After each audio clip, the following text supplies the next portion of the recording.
No way. No way. Okay. This is just a reference so that Replit can build something similar to what you have in mind. What do you mean? Bolt looks much more promising than Replit at the moment. What are the chances this one works? We want to make it beautiful. We want to make it aesthetic. And now we're going to test it out and see if it does work. Hi.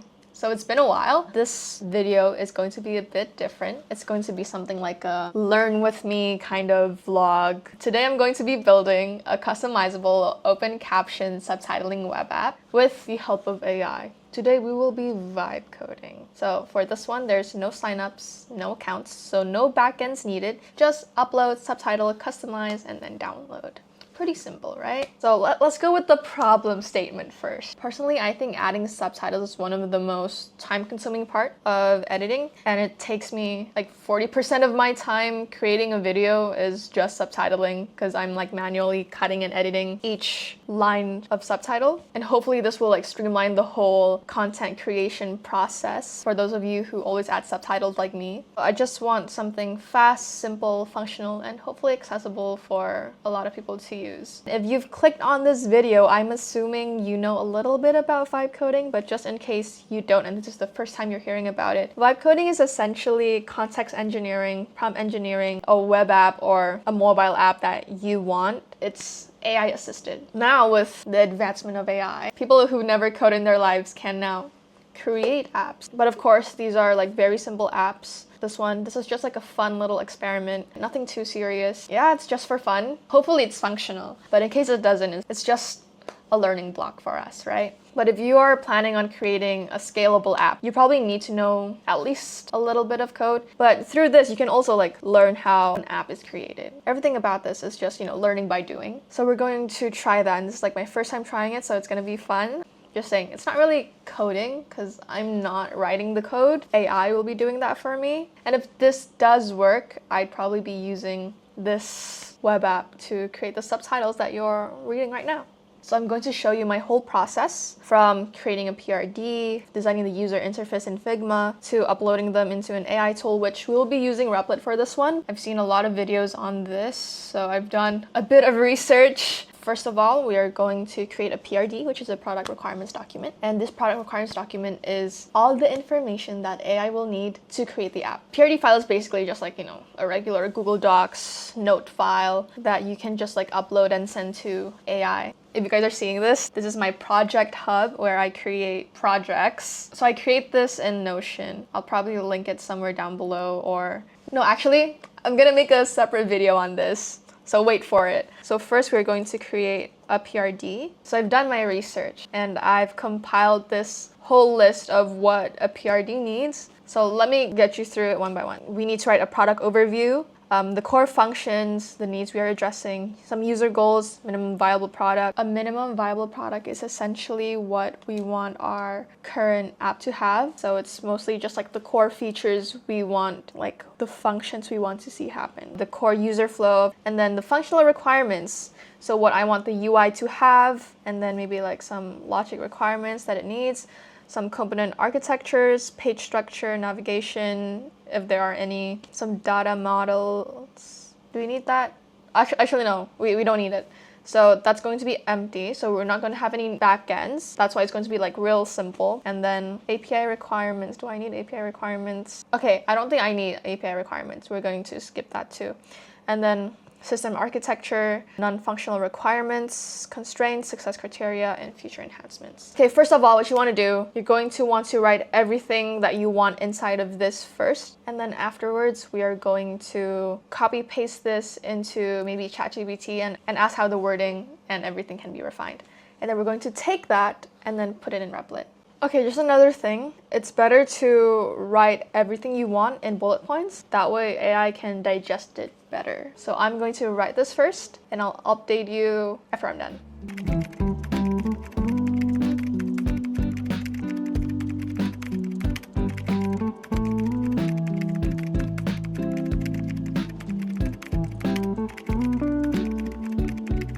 Okay, so I finished writing my PRD. That took me a little over an hour. We are going to copy paste everything I wrote into ChatGPT and ask it to refine it for me so that Replit can give me the best results. So we're going to go to Figma and we are going to design the user interface first. It's going to be like a single layout page. It won't take long, but I'll probably be resuming this later tonight. I'll see you in a bit. Okay, I'm back. Now we're going to create our Figma user interface. It's nothing intricate. It'll just be a one single page layout. So it's going to be really simple. It's just going to have a drag and drop file area, 2 drop down menus, one for choosing your subtitle language, another for choosing your preset fonts, and another drag and drop area for if you have your own fonts that you want to use, and a simple editor beside it. This is just a reference so that Replit can build something similar to what you have in mind.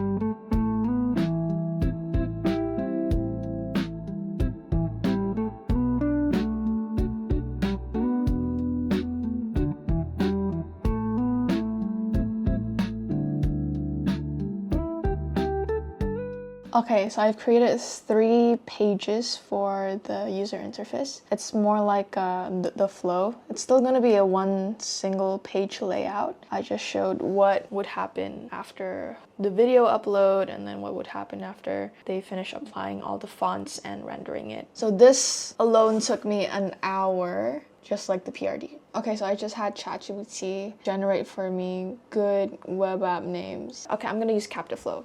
That sounds like a good name. I'm gonna leave it be for now, and by morning I'll screenshot this, put it with the PRD, and send it into Replit for it to code for me the actual web app. Because it's already pretty late, I'm gonna go to bed. It's a new day, and we're going to continue where we left off last time, and we're going to upload our PRD and our Figma UI into Replit. So first I'm going to upload the PRD file. And then I'm also going to upload the 3 screenshots. This web app should match the PRD attached and the UI layout and styling from these Figma frames. Okay, and then I'm going to start chat. So Replit just said it's going to create the app for me, but it will take around 20 something minutes. So we're gonna come back after 20 minutes. It's like your little junior developer. So you can ask it to do a lot of things and like iterate along the way. And like, if you can see right now, it's checking everything. It's checking if it works. It's checking if everything's according to the PRD and the frame.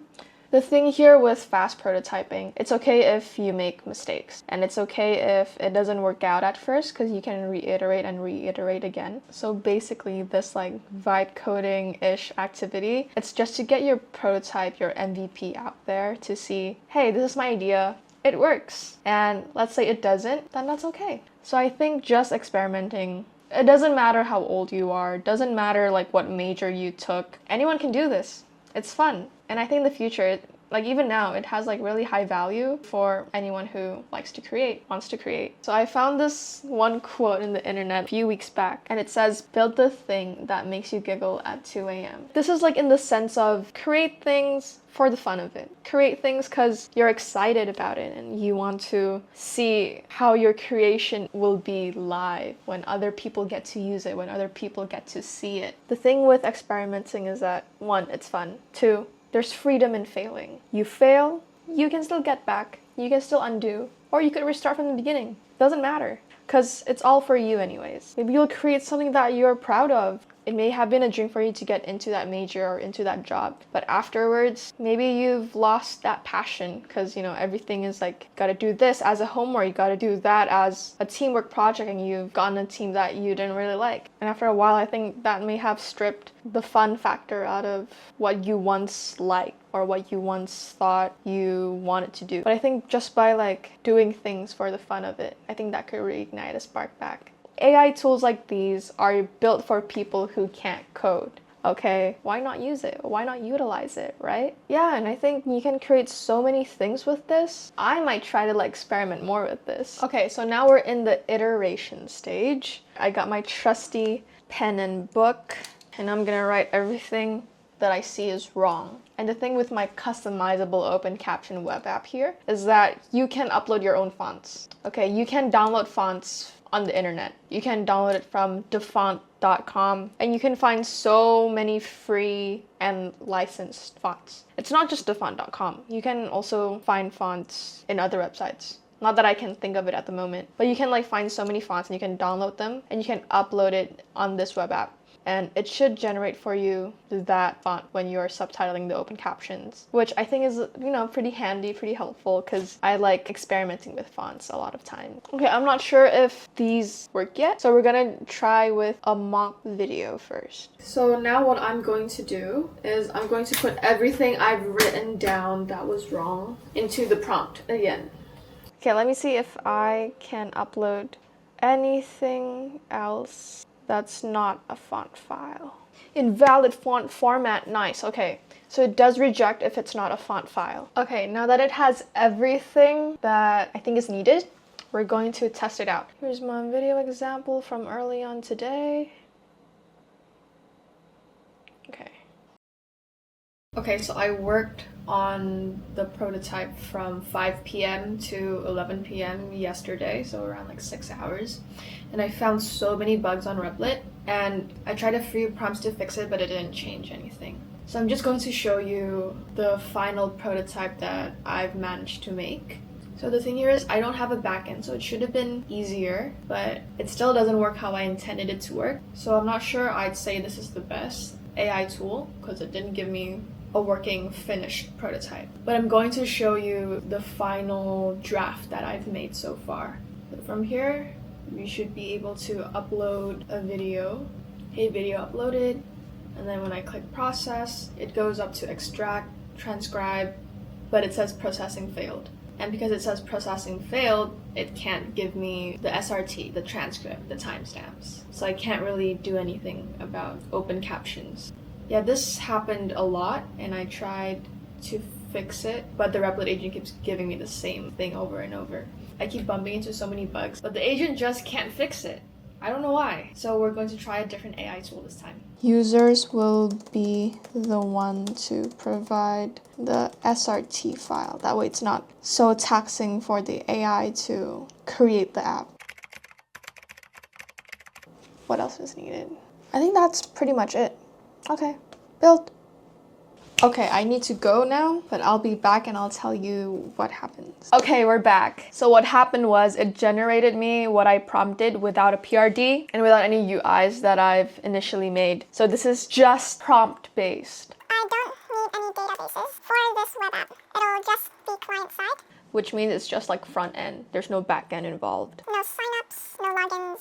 After a user uploads their video, the web app brings caption onto video, and user downloads the video, then exits the web page. All the files will be deleted. There isn't any need for file storage. And send. Let's see what it generates. Because Bolt looks much more promising than Replit at the moment. I'm planning to switch up the UI a bit. We want to make it beautiful. We want to make it aesthetic. How long has it been? It hasn't even been 2-3 hours. I know it's nighttime and I know I started like daytime. I took a break. I had to go out. Okay, so far it's getting to where I want it to be. And I'm also seeing how it thinks. I'm seeing like what it's currently doing. It removed the database for me that I told it to remove, create client-side, font loader component, build SRT parser utility, create video caption render, and this is what it made. I think it's not bad, it's pretty good, but not my color style. So we're going to change the UI in a bit. So I'm just gonna say I want it to be brown and cream. This is going better than I expected it to be. For Replit, I think I spent around 6 to 8 hours just iterating and debugging. I already made like all the PRD templates and everything in the hopes that I save time and that the AI tool will give me a more accurate result right away. I was wrong. Lesson learned. It doesn't need to be that complex.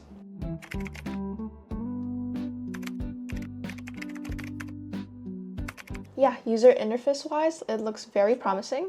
So we're gonna see. Ooh, okay. Love it.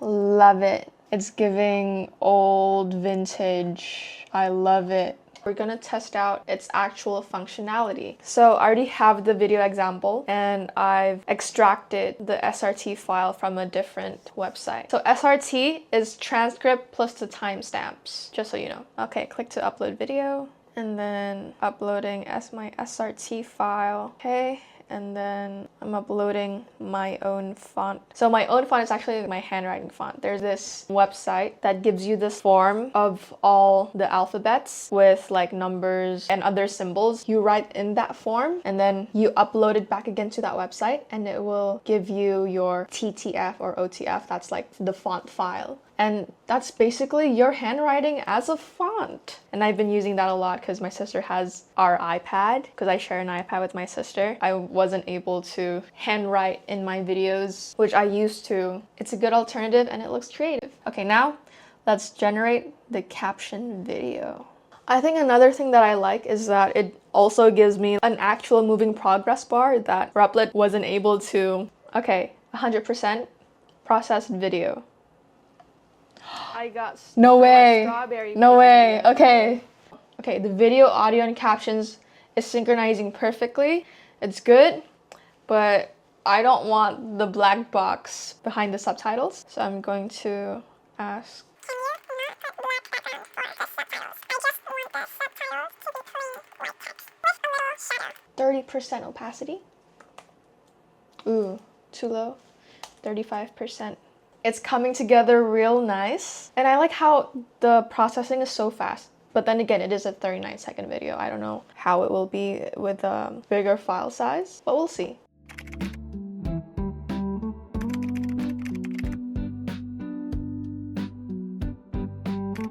So it finished rendering and we're gonna see if it works. So how I know this works is one, the video and audio is in sync with the captions. And the caption shouldn't have any black background, but it should have like a light shadow underneath it because I want it to be white text. And it should be middle of the line. It should flow well without any lags. That's the goal. And let's see if it works.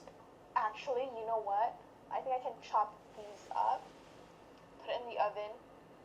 Yep, downloadable. And I think we're done. We're going to publish it on the internet for everyone to use. And the thing here is it's free, right? So if you run into any problems, it's free. Okay, site is successfully published. It's deployed, it's successful, my first app. Yeah, you know what? That could have been a really short video with just Bolt. That was me testing Replit for the first time. And then that was also me testing Bolt for the first time. And between the two, I think Bolt might be more beginner friendly from what you just saw. Yeah, I didn't need to prompt as much for Bolt as I did for Replit. And for Replit, you know, I put in the PRD, I put in the UI I made, but it still couldn't work. And what we're looking for is how fast it can help us prototype our minimum viable products. To me, Replit couldn't do that. It did create the UI I wanted with clickable buttons and everything. But in terms of functionality, I think Bolt wins this one because it does everything I wanted it to do with just a simple prompt of what I wanted my app to be. And for Bolt, I didn't put in my PRD, I didn't put in my UI design. I just let Bolt be creative with it. The progress bar flowed like how I wanted it to flow, which didn't happen in Replit. For Replit, it was stagnant. It gave me the result I wanted. It reiterated the user interface like how I wanted it to be. And though I didn't change much about the UI for this one, I was pretty happy with what it generated for me. It's simple, it's UX friendly, and you know what? Maybe this is even better than what I designed in Figma. Deployment was really easy, and if you guys are considering whether to use Bolt or Replit, I would highly suggest Bolt because it saves me so much time. I think I took only 2 hours with Bolt, but I took like 6 to 8 hours with Replit, which is crazy considering it didn't even work, and I came across so many bugs that the agent couldn't even fix. So it didn't really resolve the problem that well for me, but for Bolt, it did. So I would highly suggest Bolt for your first project. That's it for today's video. Thank you for watching this far, and I'll see you in my next one. I went strawberry picking the other day, and we're gonna eat them with some melted white chocolate, but I'm still waiting for it to melt. Smells good. Actually, you know what? I think I can chop these up, put it in the oven, and make dried strawberries.